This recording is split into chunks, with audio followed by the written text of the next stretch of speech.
Welcome to PhD with Woman on It, Hack the Future. My name is Beata Young, and today's PhD, Positivity Hacks Delivered, will be by our guest, Pete Bombaci. Topic Beyond Small Talk, how meaningful connections transform lives. Conversations, connections, however you look at it. Episode 127 starts here. Let me remind you, this is a grassroots community that focuses on women on IT, an inclusive forum of women in technology, startups, and female leaders who are supported by men as well. And I bring heart to that hustle because empathy is my motto. And empathy is critical when you're creating meaningful connections that transform lives. First, let me mention things that's been happening around the world of technology. Congratulations to Deborah Coviello, our former PhD guest, founder of Drop-In CEO, on the successful launch of her book, The CEO's Compass. Don't miss her upcoming event, Your Lean Year, this January 29th. We wish you good luck, Deb. You can check the link later on, but stay with us because we also want to mention the fact that Bren Sullivan and Catherine DeHaen, former PhD guest, the Fourth Effect co-founders, introduced their board marketplace app to help connect women to board opportunities. Cheers to this, Brian and Catherine. May you continue to empower more women in boardrooms. And finally, our guest. Cheers to the founder of Ganwell Project and today's guest for being part of the WHO Commission on Social Connection video in raising awareness about the global crisis in mental and physical health issues. We are proud of you and your movements to build a more connected world. Now let's go back to our topic. Feeling disconnected? Craving deeper meaning and fulfillment? You're not alone. In a world hyper-connected by technology, many struggle to build real-life connections that truly nourish our happiness, health, and success. Join us for a powerful live stream with Pete Bombaci, a visionary business and social change leader and founder of the Ganwell Project, dedicated to fostering face-to-face social connections for a happier and healthier world. Pete, let's start with a simple question. Where are you joining us from? Well, Beata, let me just, before I even tell you where I'm coming from, I just want to say how beautiful that opening was, sharing such gratitude and support for those who've been guests before. It's so great to be here. Great to be a part of this episode with you. Congratulations on 127 episodes. But today I'm reaching out to you from Toronto, Ontario, Canada, the center hub of building Canada and the globe's human connection movement. That's a beautiful location. I'm sure it's not as warm as here in Grand Terre, where I'm calling from, in TCI, beautiful by nature. However, since we are talking about human connection, I'm wondering, I could see in the background you've got exercise gear. So why you're not using this opportunity to have connection by going to the gym every day, Pete? That's a really great question, Beata. I think for all of us, we're currently one of the official partners of Red January, which is a campaign in Canada. It's also launched in the UK, and it's about inspiring people to get active together. So in the morning, my wife and I go for a walk together, but during the course of my days, I find it too difficult to fit in the time to get, into the car, drive 20 minutes to the gym, do my work. I just don't have the time. So that's why I use this equipment to help fulfill my need to stay physically healthy, while I also get a chance to fill those social connections that are as important as our physical activity. So I try to find that balance both ways. Beautiful initiative. So tell us more about this Red January, or however you call it, this initiative. Yeah, well, Red January, we're the charity partner in Canada, and Red January, which has been in the United Kingdom for 7 years is a campaign that's about getting people active for the 31 days of January so that they can get active together with other people. You know, for a long time, we've heard about the importance of physical activity, but the 1-2 combination of both getting physically active and socially connected at the same time is a really powerful 1-2 punch. And I think the approach that they've taken as a campaign is truly innovative and something that we should all be paying attention to. It gives people a great excuse to reach out to a friend and say, "Hey, Beata, do you want to meet every morning at 7 o'clock and let's go for a walk or after work?" You know, how can we build these social connections that keep us physically active into our daily lives? And how can people be connected through Red January? Is it just doing it on their own? I mean, in their local communities, or is it special hashtag they should use? How can you get involved? Yeah, so Red January Canada, they can, it's red for Canada. It's redjanuary.com is the URL that people can head over. There's a link there for the Canadian campaign. But again, the whole concept is about not only do we have a supportive community where people can get people connected, but most importantly, it's about giving you permission and giving you an excuse to reach out to a friend and say, "Hey, January is a really difficult time for many people to stay active. It's colder, it's darker. So why don't we inspire each other by getting connected and getting active together for the 31 days of January, and not just doing a New Year's resolution, but actually creating a positive habit change where we can benefit both from the physical and the social health that we gain from doing it together." So beyond Red January, I've heard that you've been also involved in many other initiatives. So GenWell is really active in the sense of being part of the community, involved in different initiatives like Movember, for example. What was the story behind GenWell? Well, the GenWell project is Canada's human connection movement, and we've been certainly working to expand that more globally. But we're a human connection movement, and we've been working to educate, empower, and catalyze both Canadian and people around the world about the importance of face-to-face social connection for their health, their happiness, their longevity, and for the betterment of society. You know, we've been doing it for 7 years, long before the global pandemic, because the research is very clear that we were not just a disconnected society after the global pandemic. We've been increasingly disconnected as a society since about the 1960s. And so that increasing disconnection has had not only personal health issues, but it's had impact on our homes, on our streets, in our communities, in our workplaces, and in our classrooms. And so for 7 years, whether it's through our website and through our social media, which I encourage everybody to head on over to GenWell Project and sign up to follow us for daily tips, tools, and ideas. But over the course of the last 3 to 4 years, we've developed programs for classrooms, communities, seniors organizations, workplaces, because we need to help people understand how important this is now that the research shows it's as important as physical activity, eating well, don't smoke, don't drink too much.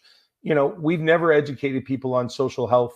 And so now the important thing is to educate people so that we can all be more conscious and intentional and recognize the importance that social health has on our mental and physical well-being. You see, it's so funny because people don't recognize the fact that these soft skills, being able to communicate, being able to go out of your comfort zone, it sounds a bit like, I don't know, yoga or meditation or, all these things that are not so focused on career development, but they are part of our life, our everyday life.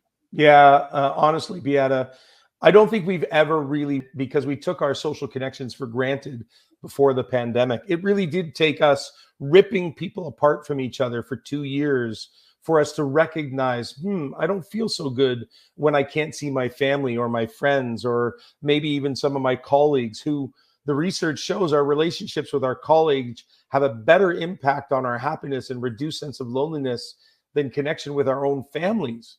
But we've never really taken those relationships seriously until we've lost a job and then lost that connection to other people. So you are spot on, Beata, when you say we've never taken it seriously. When we launched this movement 7 years ago, for 5 years, most people wouldn't even invest in a conversation, because you're right, we thought of these as soft skills.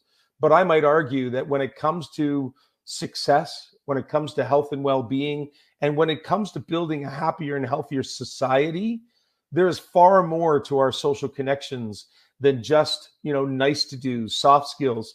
These are hard skills. And post-pandemic, they're harder skills than just about anything, because there's a lot of people that are still struggling to make it happen.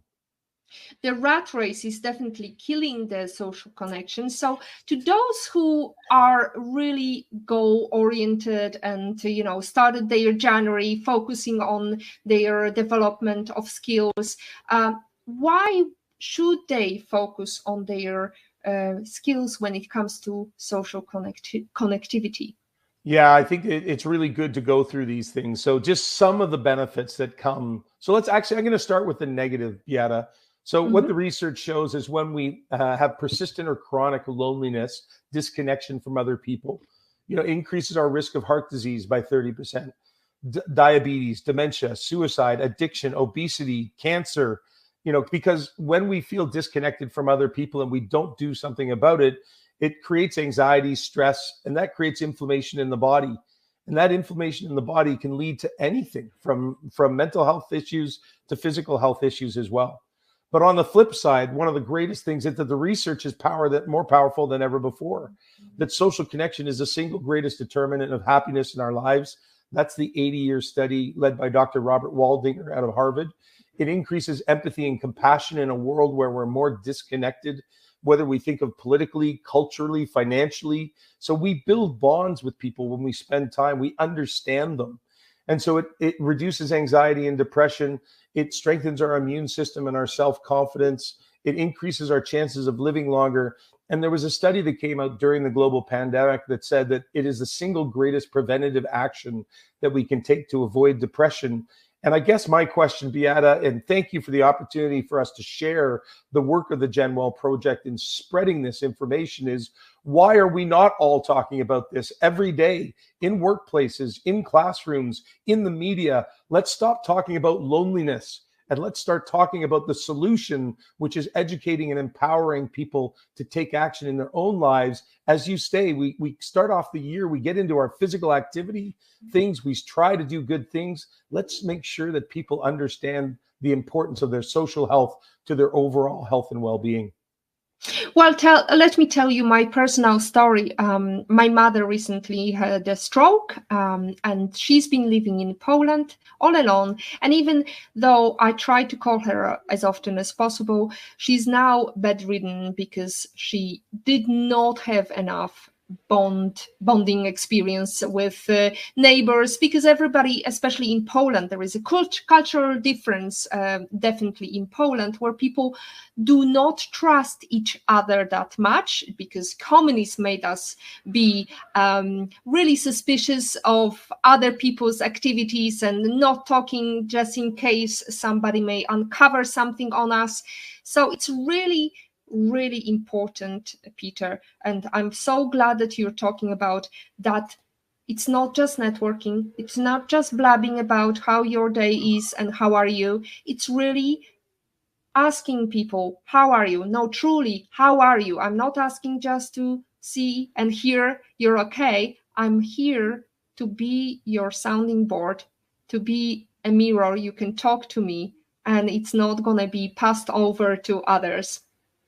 Oh, Beata, I can't thank you enough for saying that. Again, we have not taken social connections seriously enough. And oftentimes we wait till we're in a crisis before we think about them. And unfortunately, when we're in the crisis, whether that's a health crisis or maybe it's a crisis of losing your job or turmoil in the workplace, that's not the time to build those social connection habits and relationships. We need to all start building those habits. And I think, and I'm sorry to hear about your mom. And right now, as she's going through her recovery from that stroke, social connection is going to be a really important thing. It is, there's research that shows people that have a social network post an illness, even in cancer's case, is have a quicker or better recovery when they have a social network surrounding them. And I think your comment about communism, I'm sure I've never experienced it, but yes, I can see how that would create barriers. But I think we've done it on this side of the earth as well. In North America, we lived in this, fast-paced, distracted, dog-eat-dog world where, we were always competing. Now we have it on our social media where, every day, you're trying to keep up with the Kardashians and the Jenners and everybody that you've ever met in your entire life. And if that's the competitive set that we're all putting ourselves up against, we'll never be happy. And so what we need to recognize is these fundamental relationships. The research, Dr. Robin Dunbar out of the UK says it's 3 to 5 people. If we can find 3 to 5 people in our lives that we know will be there for us during good times and bad, you are a really happy person because you have support, you have confidence, you can move forward knowing that, hey, whatever happens today, I can handle it. And I think this is part of the knowledge that the Genwell Project is trying to bring in workplaces, in classrooms, in communities, with seniors organizations. Because if we can get this message out into the community and into the world, I think we will give permission to people to actually say, hey, Beata, how are you today? And we'll take 2 minutes to say, how's your family? How's your mom doing? Is she doing okay? Could I pick her up something at the store? Could I knock on her door and check in on her? If we all made those extra little efforts, I think we truly can change the world. Now, Pete, I would like to ask you from the perspective of a nerd who used to be very socially awkward in certain situations and sometimes, too shy to ask a question or talk to strangers. What would be your number one advice? How to break that cycle of I'm too shy to talk to people? Well, I just love that a nerd is now hosting a podcast and putting herself out into the world. So you found a way to express yourself, even if it's a one-way dialogue with an individual. And this may be a great first example. Oftentimes, I think whether we think of municipalities or we think of workplaces, oftentimes the solution to building more connection is, okay, we're going to get everybody together for a big barbecue or a big something. And what we need to understand, especially as we come out of the global pandemic, is that the solution to building healthier connection habits for everyone is not a one-stop solution. In workplaces, we recommend doing one-on-one coffees as a solution for those who don't feel like coming to a big barbecue. But maybe we can progress from those smaller gatherings to a confidence where people feel more comfortable in that larger setting. And the interesting thing is introverts, by research, they need human connection as much as extroverts do, but an introvert wants to do it one-on-one. They may not need it as often, but they still need it. And they may want to go to a place where they feel comfortable, and they may want to meet you there so that they can get comfortable and settled before the other person comes in. So there really is a science behind how we help people get connected. But I'll also throw other things out there. We all have a belief, especially post-pandemic with a lot of social anxiety, that a lot of us fear judgment from other people or fear that people won't be interested in us. And the research shows that we all underestimate how much people actually want to talk to us. The research, Dr. Nick Epley out of the US did something on a subway where they had people talk to a stranger and then they asked the people afterwards. It was all unknown. Did you enjoy that conversation? 100% of the people that spoke to a stranger, both people had a positive experience. So the next time you go to talk to a stranger and you think that they don't want to talk to you or that they're going to judge you, understand the information, understand the facts. Dr. Julian Sandstrom, who's out of the UK, has done similar research, and it's over 90% in that research. So you may be unlucky once where somebody turns their back and they don't want to have a conversation. But 95, 6, 7% of the time, trust me, it's going to go okay. Even if all they say is, hi, nice to meet you, have a nice day, and they walk on, that's a good positive experience that we can start to build the confidence to say, I can talk to any stranger because what do I have to risk? Oh, absolutely, Pete. Yes, indeed, I'm a nerd. I used to be very self-conscious, and let's face it, English is my second language, so it's another barrier I'm trying to cross here. However, what I discovered quickly on, because I had a 5 years older sister, and I was always jealous of her interactions with others, and I thought I wish to be like her. So instead of being scared of making that first step, I started breaking through the chains of insecurities and started doing it. And by practicing it every day, it's definitely helpful and useful. Hey, Beata, can I just throw this one thing out? And I think that's such a beautiful thing for you to share. And this is the message of our movement. You know, too often as a society, the way we address issues is we go and talk to the people that are struggling. So you're struggling with connection because you're shy, you're introverted. So we come and we educate you and we say, Beata, you need to get more social. Here's some skills that you can learn.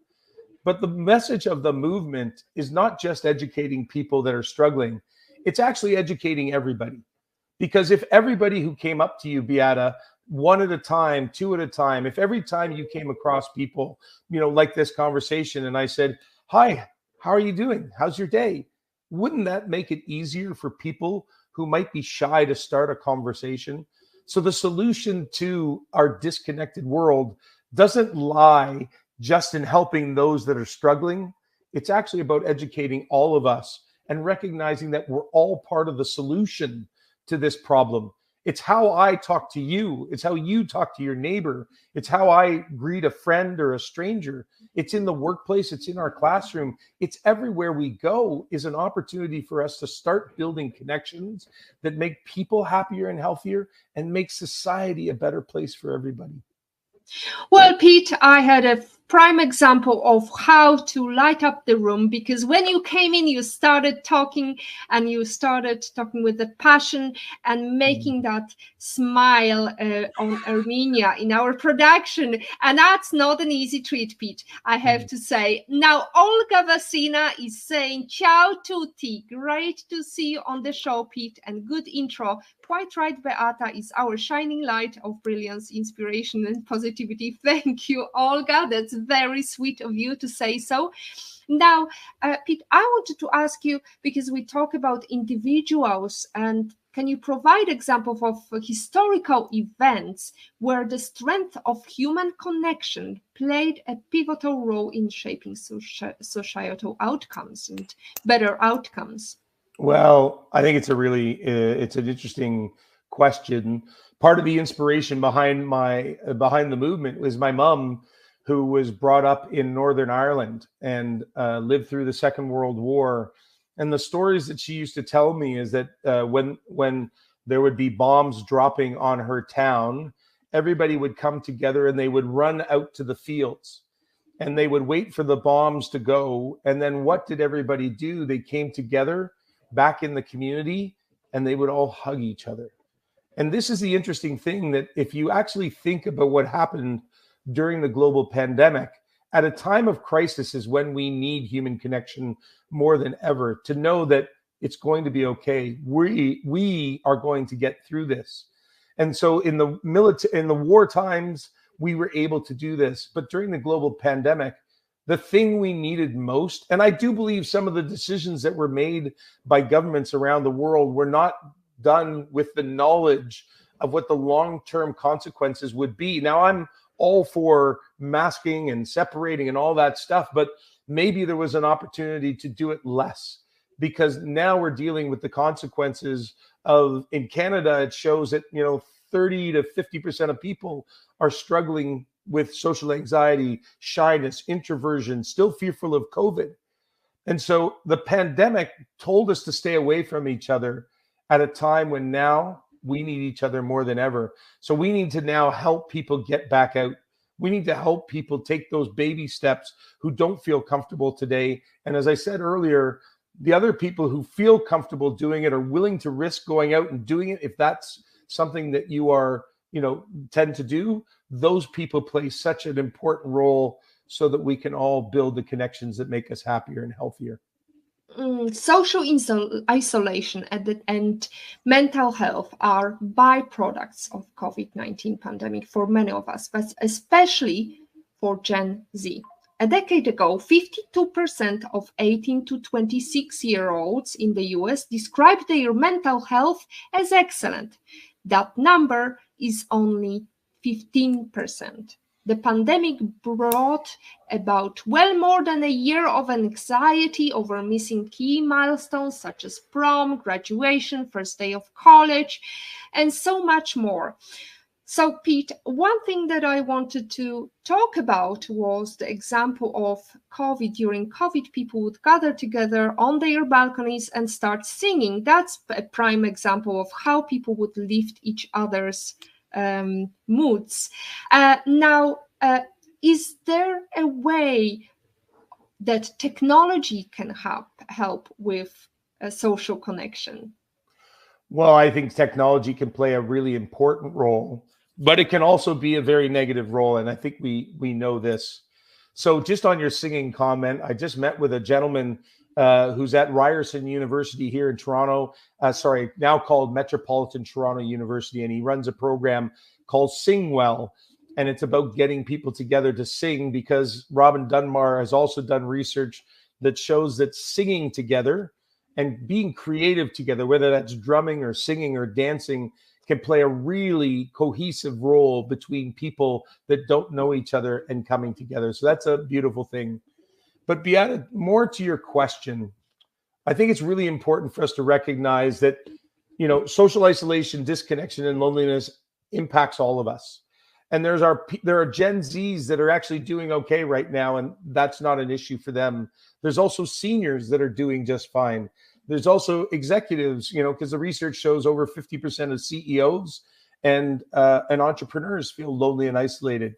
As I respond to your question, what I want to make sure that we don't do is we don't say that this is one person's issue or one segment's issue. There are people across all the lifespan who are struggling right now. Really young kids are struggling because they too were pulled out of things. So we need to recognize we're all in this together. But yes, Gen Zs are struggling. Young girls are struggling because of the social pressures of social media. Digital technology can be part of the solution, but we need to recognize that digital technology is a supplement to human connection. It's not a replacement. The GenWell project is not an anti-technology campaign. And we do have an opportunity here to support each other, because we know that we're up against teams of behavioral scientists at each of the social platforms that are making money for every second that we spend on their platforms. And they could change how they do that.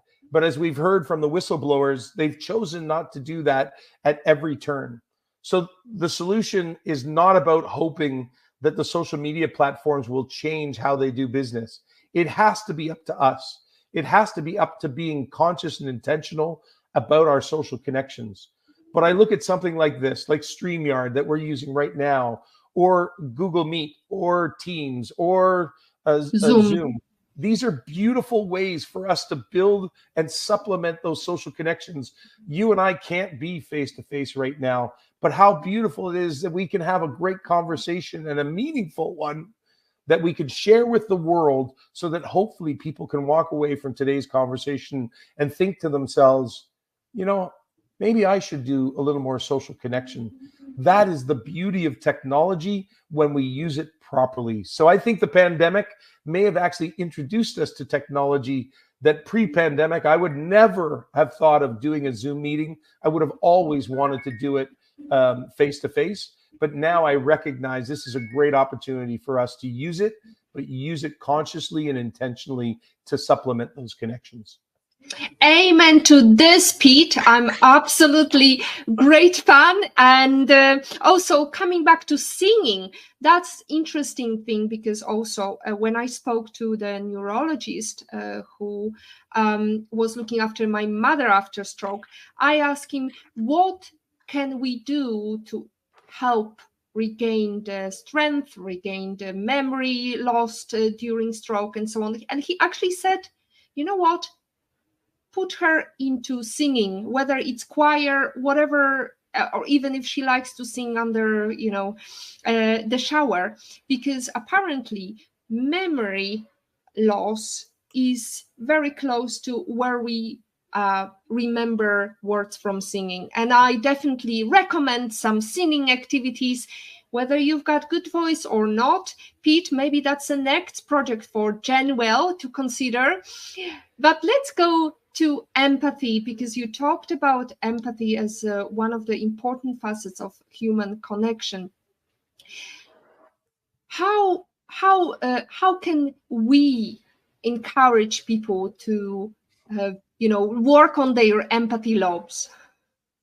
Yeah, I think it's a great question. And again, I think this is all part of education, because we've never consciously thought of empathy. How do I create empathy? What do I do? I want to care for more people, but I look on the news every day and I see war, or I see political divide, or I see one crisis after another. I want to be more empathetic, but it's tough right now to create empathy. And I would say to them, the greatest thing we can do to build empathy is to connect with somebody. Maybe even make an effort to connect with somebody who doesn't look like you, sound like you, act like you, think like you. Because when we sit down and we break bread or have a coffee or have a beer or a glass of wine, that's how we start to understand other people's perspective, other people's challenges, other people's way of life. And we can actually build empathy and compassion through understanding. Because when I understand the experience and the lens in which you experience things, that's how I can care. That's how I can recognize that maybe I could be part of your solution. Maybe you could help me with my challenge. And so I think when we help people understand that the simple act of having a conversation with somebody is part of the solution to building a more empathetic and compassionate world, we start to recognize that it's not the government's responsibility. It's not a program responsibility. It's our responsibility. It's how I talk to people. It's how I deeply engage with other people. It's how I interact with people who don't look, sound, act, speak, think like me. And that could be in the workplace. That could be in the classroom. That could be with a neighbor. That could be with a random stranger on the street. Every one of those interactions adds up to building a more connected world where everyone has the opportunity to thrive because they feel seen, heard, they feel like they're part of a community. And so I just want to encourage everybody post this conversation just to think about where are the places each and every day that I can start building more connection, start up more conversations so that we can all feel more connected and a greater sense of belonging. Greatest sense of belonging, but you also touched upon a very important fact of our brains, because if we don't encourage our brain to think differently, if we don't fuel our brain by speaking to other people who don't have the same background, are culturally different, that's still going to be not really diverse thinking. It can be diverse in sense of different colors, or different country, but really you need to make that connection, talk about things, whether it's what you're doing for job, what is your passion. And that way I could see that many inspirational speakers fuel their innovative thinking by speaking to people who don't have the same background. Now, how can human connection address societal challenges like inequality, discrimination, injustice? Yeah, it's these are all great questions, Beata, and I think these are the questions that we probably ask a lot of people, especially our leaders. How can we make change? Well, I think it ties back to empathy and compassion. I think it ties back to understanding and recognizing, since we're not out and about, many of us are not back into our social habits and routines that we used to have. We may not be seeing many of the struggles and challenges that people in society are facing. We see our struggles, but we don't understand how that's impacting other people, what's going on in the world. So again, when I think of what the role that social connection can play is helping give us a broader perspective on what's going on in the world. And, because if we only watch the news, we're only getting this piece of the information. If we don't leave our house, we're on social media and the news. That gives you that much information. And I think we all deserve to have a better and more, a greater perspective that's rooted in reality versus what we're being fed through those channels, which is really in many cases, a one-sided perspective. We need these opportunities to have dialogue and connect. And whether it's about the different wars that are going on today, whether it's about what we're going to fund in government, whether it's about how we're going to interact with each other because we recognize the positive impact of those connections and those relationships. Let's create those conversations. We have a series of campaigns throughout the year. We do 6 different campaigns: Talk to Stranger Week, Gen Well Weekend, Loneliness Awareness Week, Face to Face February, focused on students. And so each one of these campaigns is about giving people the information and the inspiration to say, I'm part of the solution, and this is a catalyst or permission for me to make connections happen with whatever that specific campaign is targeted at. And as a whole, over the course of the year, I believe that if we all take more simple actions each and every day, we can start addressing some of the biggest challenges that we have in society. Simple actions, that's what Pete is encouraging. And we've got comments from Patrick, IPO Vit, joy to be here, Team Woman on IT. Great to hear from you, Patrick. Now, Mary says, a very interesting and relatable topic today, Beata. Thank you, Pete. You're on point in all aspects. Mary, I hope you stay connected.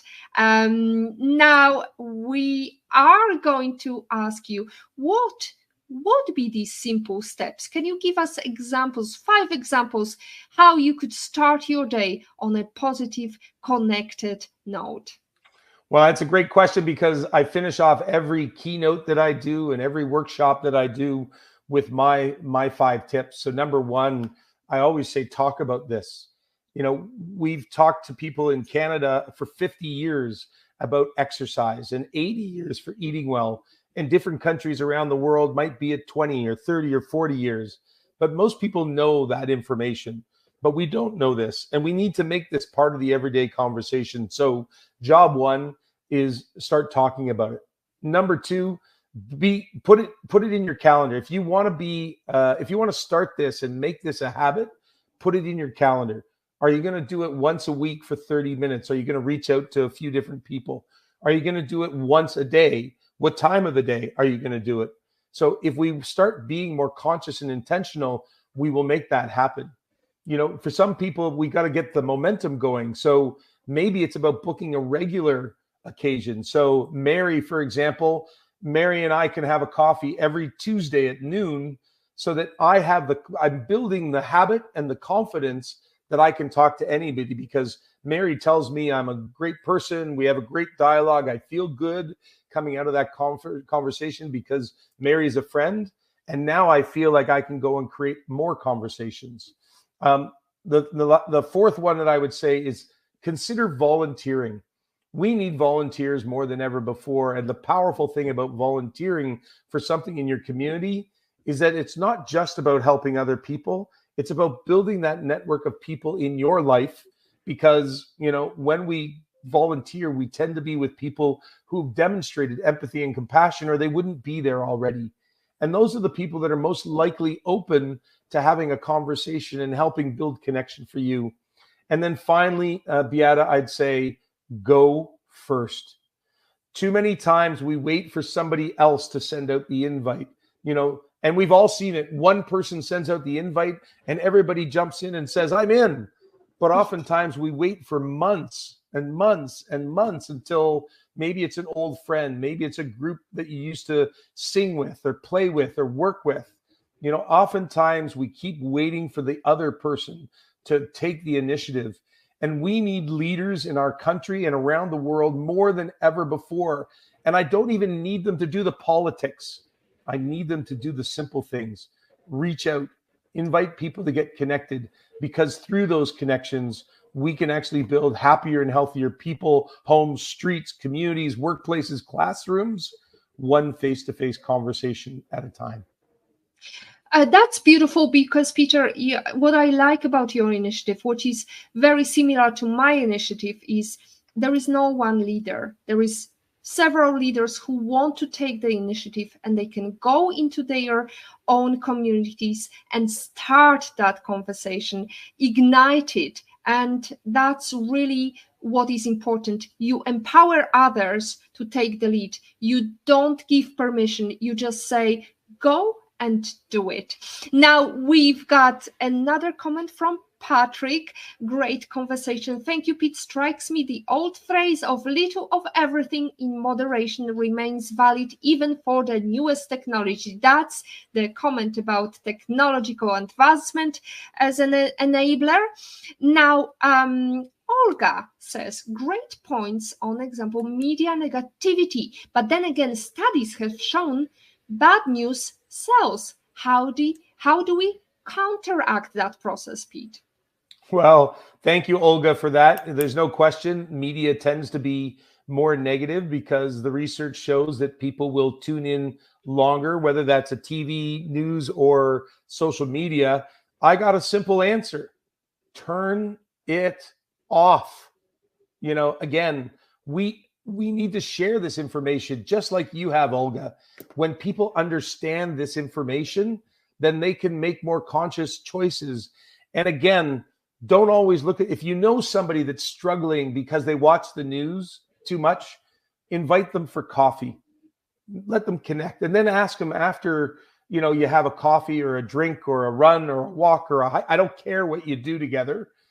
Ask them afterwards, how do you feel now that we've spent 45 minutes or an hour or 2 hours, connecting and talking about good things and bad things. It's okay to talk about bad things.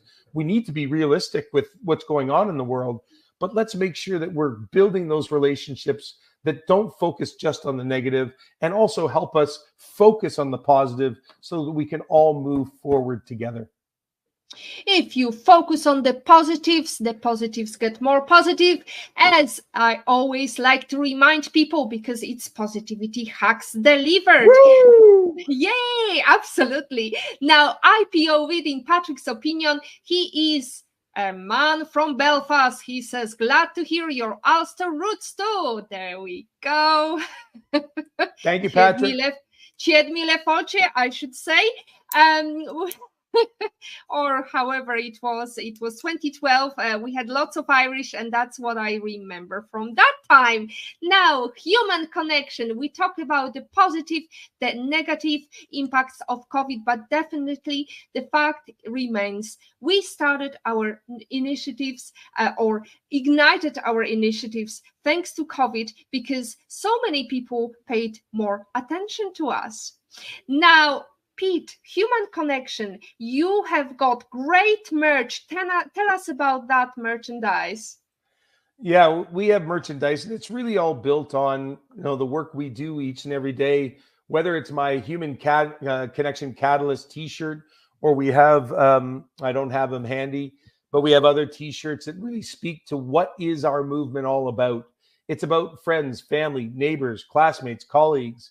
It's about a sense of belonging. It's about connection.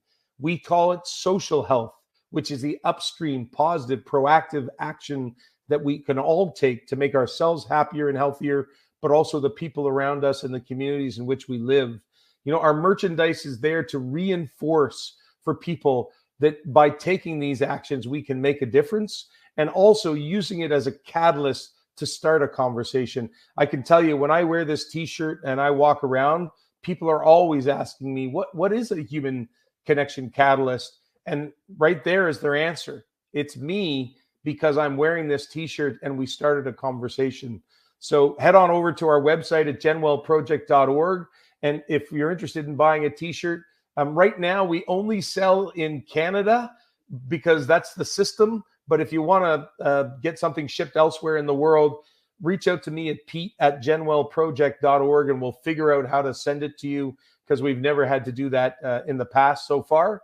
And we'd love to do that for you. Now, Pete, you talk with the passion. You're a, how do we say, social entrepreneur. How do you support yourself? Well, thank you for asking the question. We are a not-for-profit. We're registered in Canada as a not-for-profit. For most of the first 5 years, the only way we were able to support ourselves was through donations and a few speaking opportunities that we got that helped us keep the lights on. But in the last year, we now book speaking. The next quarter, I'm booked 2 or 3 times a week to do a workplace program or a keynote at a conference, helping people understand this topic and the information around it.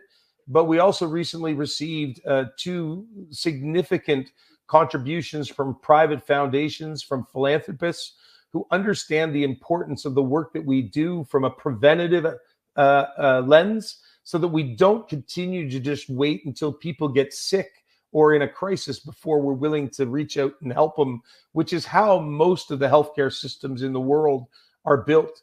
We need to stop waiting until people are sick, and we need to start giving them the information, especially on something that we've never educated people on before, so that we can all be more conscious and intentional that these little actions might be the thing that prevents us from having a heart attack or early onset dementia or type 2 diabetes or heart disease or sorry, I said heart disease, but help us feel better, happier, and healthier, because that's how we live in a happier and healthier world as well.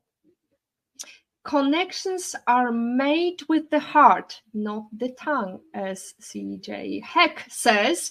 Now, we always like to ask about the 5 top skills to help progress females in the world of entrepreneurship or career building. What do you believe these are? Well, it's so funny. I know you kind of fed me these questions beforehand. I hope I'm not giving away any dirty little secrets here, but I relate everything back to connection. So number 1, you want to be successful in your career, build connection, everywhere you go. And all of these are connections. So I'm going to say build connection in the workplace. Number 2, build connection outside the workplace. Find your passion, find your balance, and make sure that you're not all just focused on how you do work. Build resilience, because when we build resilience with that strong network of people, that's how we get through the ups and downs that are going to happen both at work, in our families, maybe with our neighbors, even with our friends. We can have challenges. So look at the opportunity to build connection and relationships through all these lenses: work, family, community, resilience. Because when we start to recognize how it impacts everything in our lives, you start to recognize how important it is. It's about empathy and compassion is another one, another lens that I put down as my 4th. And I know they're all connecting back to human connection, but we need to create a world in which we actually care about each other.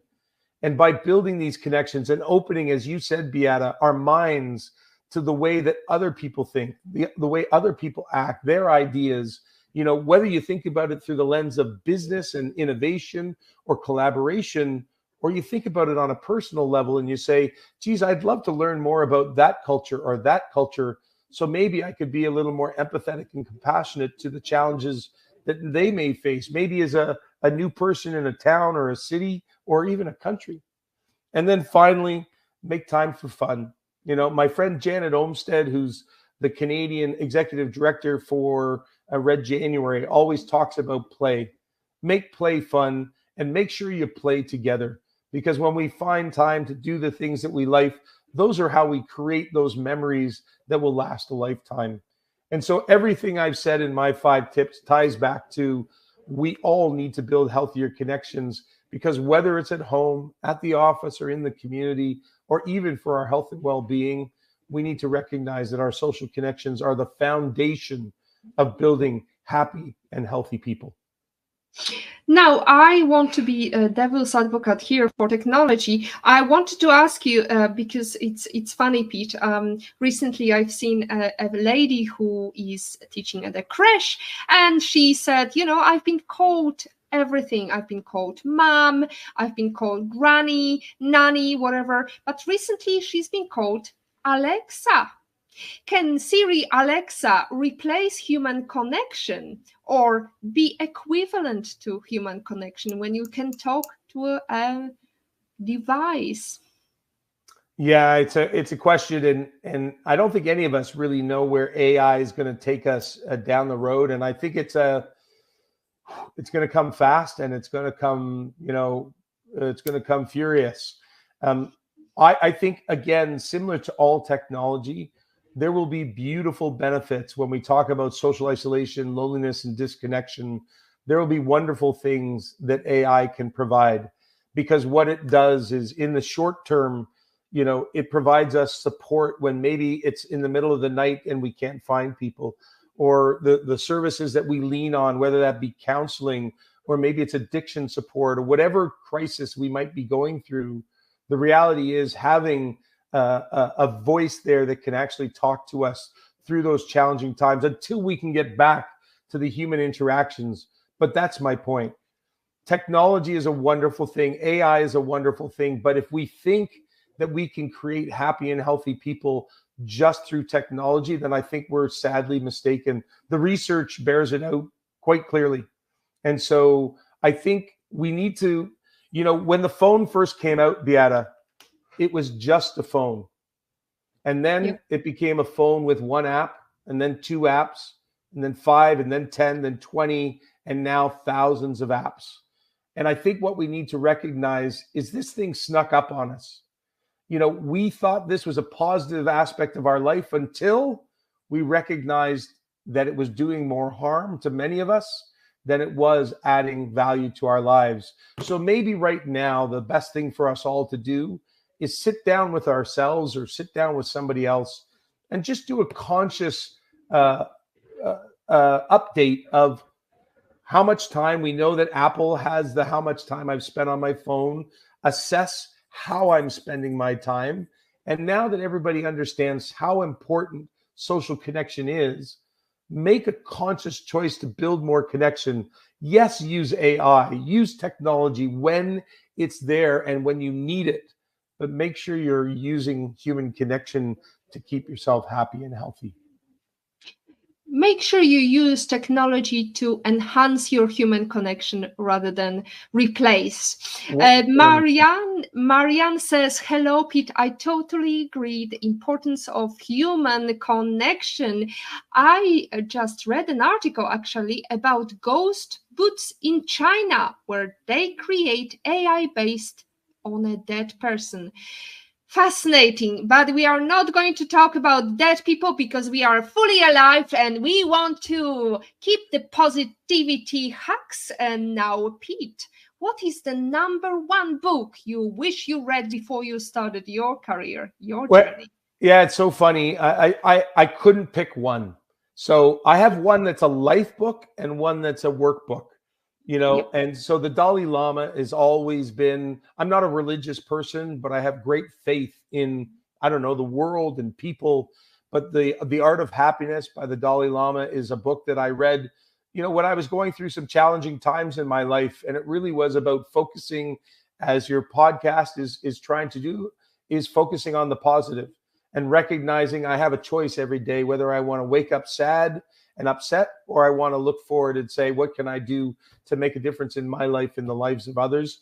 And then there was a business book that I read, I'll say halfway through my career, and it's called Brand, It's Not the Logo. And I think too often times we get caught up in the minutia, when the reality is, when we think about building a business, and this is what we are doing at GenWell, we're building a brand. And our brand is every interaction that we have with consumers each and every day. It's how I email, how my logo looks. It's how our t-shirts look. It's how our social look. It's no one thing. It's about recognizing that when we are creating, whether it's a personal brand, a charity, a not-for-profit, or a business, everything we do is about doing the right thing every day. And if we do that, you'll get the results that you deserve.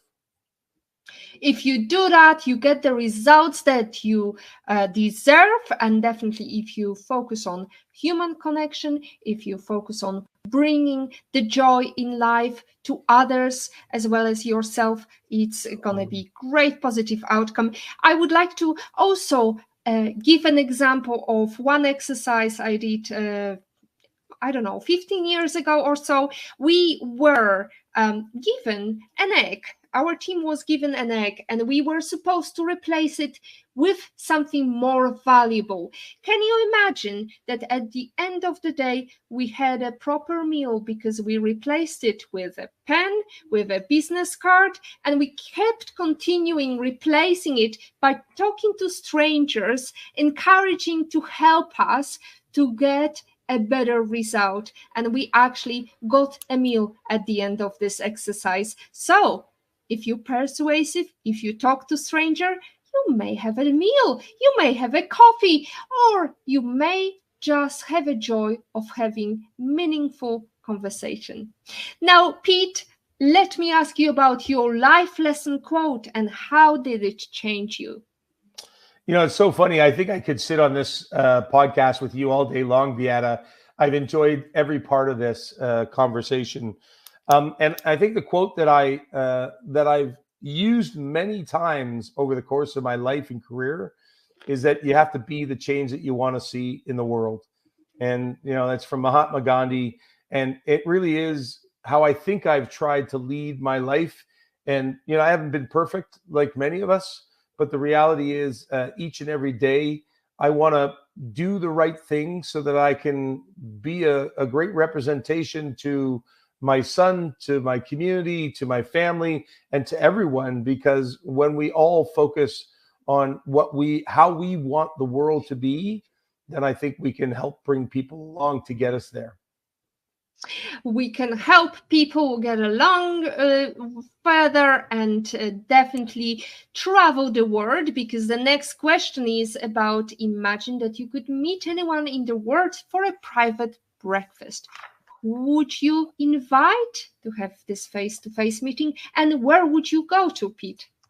I'm honestly, I think these questions are unfair, Beata, because you're asking me to choose one.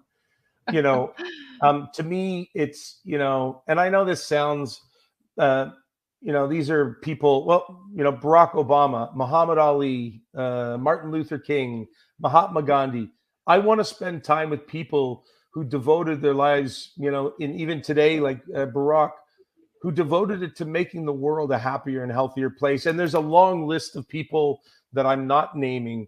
But frankly, anybody who wakes up every day and says, you know, today I want to make a positive change in the world, which I think is not really your answer, the answer that you're looking for. I think we think of a celebrity, we think of somebody who's a hero. But frankly, I love meeting other people who wake up every day like you, who's trying to share a positive message in the world. Because I find when I connect with people like that, nothing gets me more excited than to hear what you're trying to do to make the world a better place. So I use those names, but at the end of the day, Beata, I've had a ton of fun doing this show with you, and I've just loved connecting with people who want to make the world a better place. Oh, I love that. That's an answer from a social butterfly. It's definitely worth now living and worth sharing. And definitely we would like to see you back next week. I mean, our lovely audience. Thank you very much, Olga Vasina, Patrick Young, Mary Marianne Madera, for joining us and asking questions, leaving lovely comments, because definitely we want some positivity boost as well, not just a conversation here. And that's it from episode 127 of PhD Livestream. Thanks to Pete Bombaci. Thank you so much. To stay updated and never miss another positivity hack delivered, follow Woman on IT and turn on notifications to be alerted once a video has been released. Next week, we have a guest, Sara Koślińska, my homie from Poland, is going to talk about overcoming the fear of investing. Thank you so much. As always, our positivity quote comes from Positive Thinking Only and goes, look for something positive in each day, even if some days you have to look a little bit harder. And as Maya Angelou encourages us, if you don't like something, change it. If you can't change it, change your attitude. Today is your day to hug the future, hug the positivity you want. Thank you.